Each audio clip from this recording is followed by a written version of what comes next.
Hello, I am Endlessness and welcome back to Final Fantasy VII Ever Crisis, and in this video I'd like to give a guide for B2 Escalation level 25.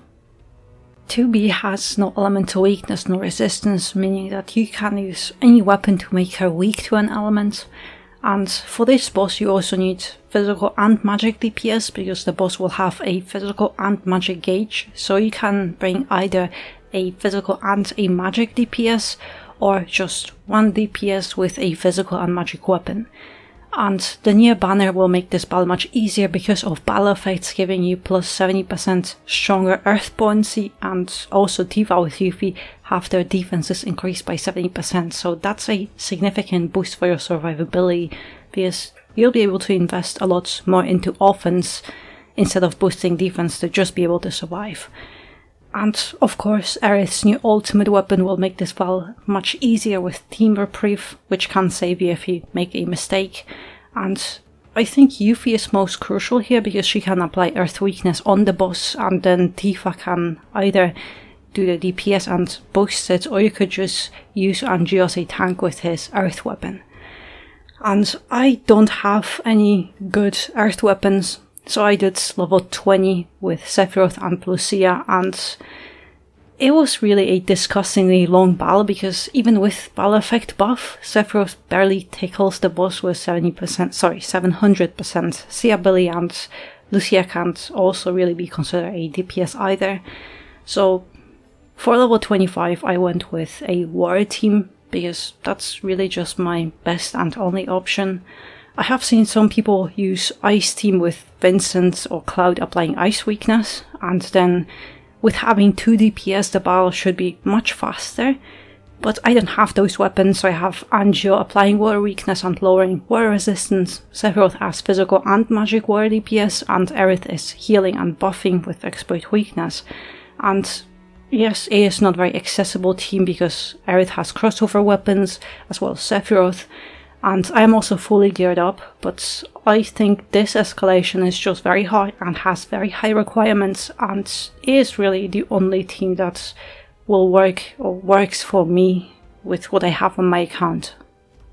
Aerith has Breath of the Earth Limit Break for emergency heals and to remove PDEF debuffs, FF13 outfit with PDEF buff for allies and healing arcanum for Aerith, FF13 staff for PDEF buffs and magic damage buff, Sage Staff for Exploit Weakness, Princess Guard, Cura and Orcure slot, Esuna for single target heals, Debrief, and in sub-equipment slots, Baharot to boost Sephiroth's magic attack and further boost Aerith's heals, physical attack for allies weapon to boost Sephiroth's physical attack, and a guild weapon with physical defense for allies.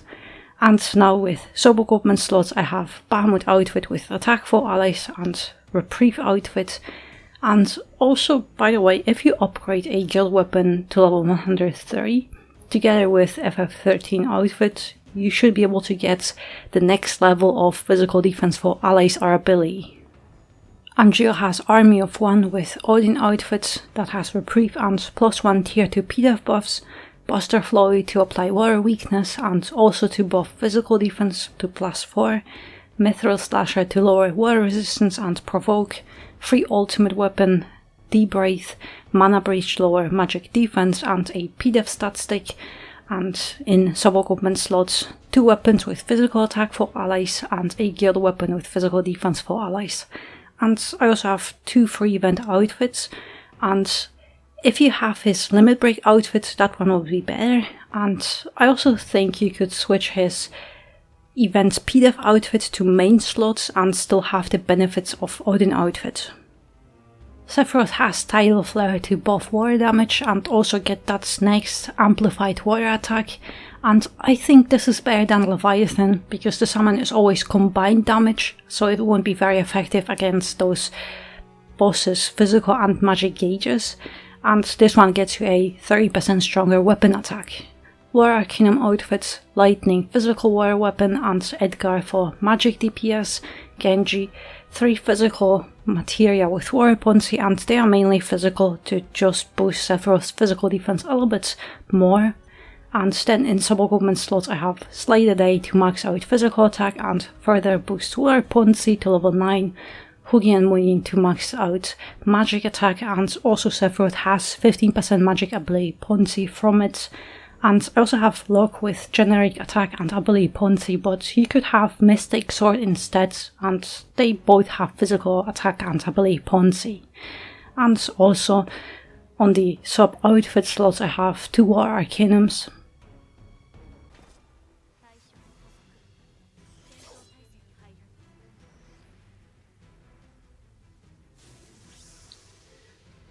Alright, I'm going to start the battle with FF13 stuff and follow up with Angel Floaty to further boost physical defense to +4 and also apply War Weakness for Sephiroth. And even though I have a physical shield, so it's a magic gauge, I'm just going to use 1 physical attack to buff water damage. And before this attack, just make sure that you use the Brave ones. And the reason why is I need +4 physical defense buff on my team and the Brave for Sephiroth to survive. Otherwise you would need an HP weapon on Sephiroth, but with those buffs and debuffs he barely survives without having one. Or at least maybe Aerith's new ultimate weapon with that HP Arcanum for allies. I'm not sure. But now just Genji after I already get that Army of 1 magic attack.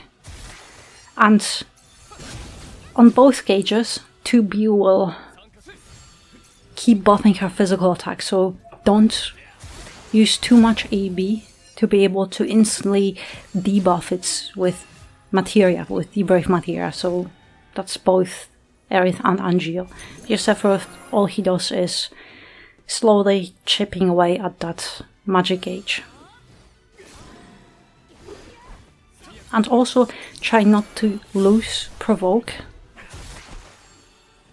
because Angeal can take those hits, but if you lose provoke and she suddenly starts attacking, especially Sephiroth, she will one attack and it might get rid of most of his HP, so you can't afford to lose provoke for too long. Oh.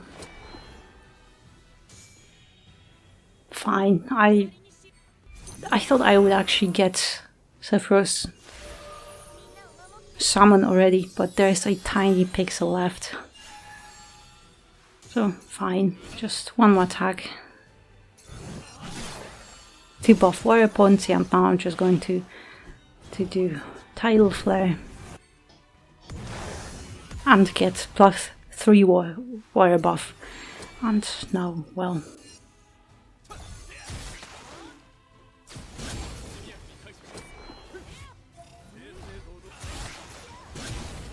alright, now I have to go provoke, because as you can see, just 1-2 hits and Sephiroth is almost dead. And here, and I think, yeah, I can afford to go with Exploit Weakness for Sephiroth.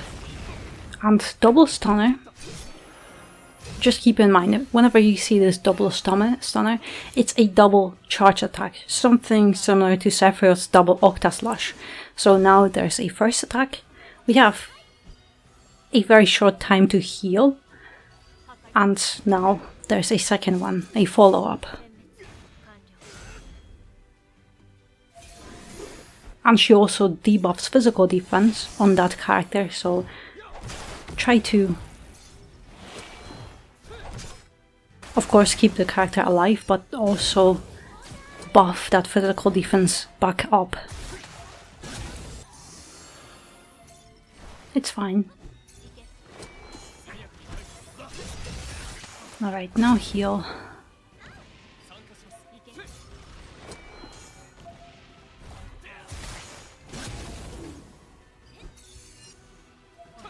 And the debuff, and of course it would be great to...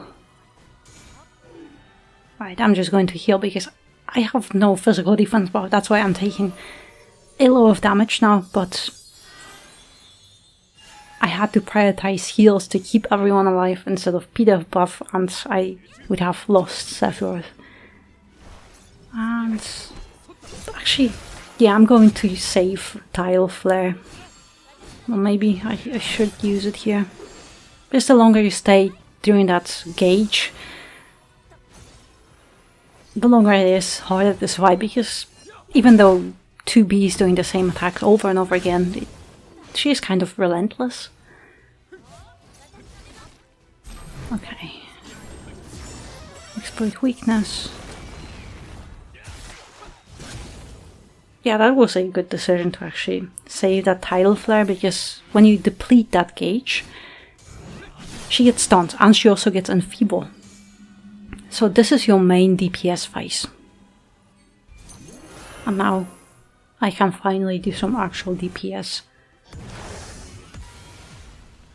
Because during either physical or magic gauge, that Tidal Flare barely tickles, and you only really do some damage with either physical or magic attacks. And at least here, when she has Enfeeble active, then you do a lot more damage with any attacks. But also be careful, because, well, sometimes a character gets that pain status, so whenever they use a C ability, they take damage from it. But now it's a magic shield, so a physical DPS gauge. And you can manipulate it with which gauge you want to start with, and it just depends which magic or physical attack is higher for you. Then she prioritizes that shield. And because Sephiroth is my only DPS, his physical and magic attack, they are very close, the stats, but Aerith is buffing magic damage with her FF13 weapon, so that means that Sephiroth's magic damage is higher, and that's why I start the battle with a magic shield, magic DPS phase, so that gauge that I have to deplete. So now it has to switch, so now I have the physical one, and actually I think that's fine, because Sephiroth can lower physical defense and keep his war damage active, so he's kind of self-sustainable, and physical DPS isn't any weaker because of those buffs and debuffs that it can apply. Alright, that's the second double stunner.